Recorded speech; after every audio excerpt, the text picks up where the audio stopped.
Tere tulemast Võrkturunduse lehele. Minu nimi on Kristjan Kiis. Suvi. Fantastiline aeg kasutada kodukontorit. Teha tööd õues. Mõnus, soe ja nii nagu ma lubasin, räägin ma sellest, kuidas kahekordistada oma tulemusi. Tegelikult on kõik väga lihtne. Kui sul on olemas märkmik, kus on kenasti kirjas päeva tegevused. Tegevused, mida sellel päeval tuleb teha ja nüüd sa järgid, kas see tegevus on tehtud. Kui see on tehtud, kriipsutad maha või märgid linnukesega. Ja nii vaatad sa üle 6 kõige olulisemat tegevust. Hea, kui sa paned need tegevused kirja eelmise päeva õhtuks. Paned kirja 6 tegevust, mida siis teha järgmisel päeval.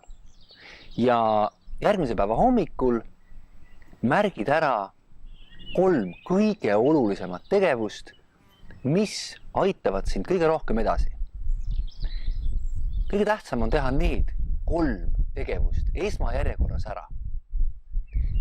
Ja teha nii, et sa vahepeal ei kaotaks ära oma tähelepanu. Tegeled ühe asjaga, teise asjaga, vaatad võib-olla kuskil arvutis ringi, vaid sa teed selle tegevuse ära, tehtud ja järgmine. See, kas sa jõuad teha kõiki neid 6 tegevust, ei olegi nii oluline, kuivõrd see, et need 3 saaksid kindlasti tehtud. Kui sa suudad enam, siis on okei. Kui mitte, siis tõsta need järgmised 3 või need viimased 3 siis järgmisse päeva. Ja tee nad siis järgmisel päeval ära. Iga õhtu pane kirja 6 tegevust, mida teha järgmine päev ja järgmisel päeval hommikul vaata üle, mis on 3 kõige olulisemat tegevust, mis aitavad sul saavutada edu. Nii lihtne see on. Ma loodan, et sellest videost oli sulle kasu. Pane oma mõtted kirja siia video alla kommentaaridesse ja anna mulle teada. Kirjuta kindlasti ka, millest sa soovid, et ma järgmistes videos juttu teeksin. Nii saan ma sulle rohkem abiks olla.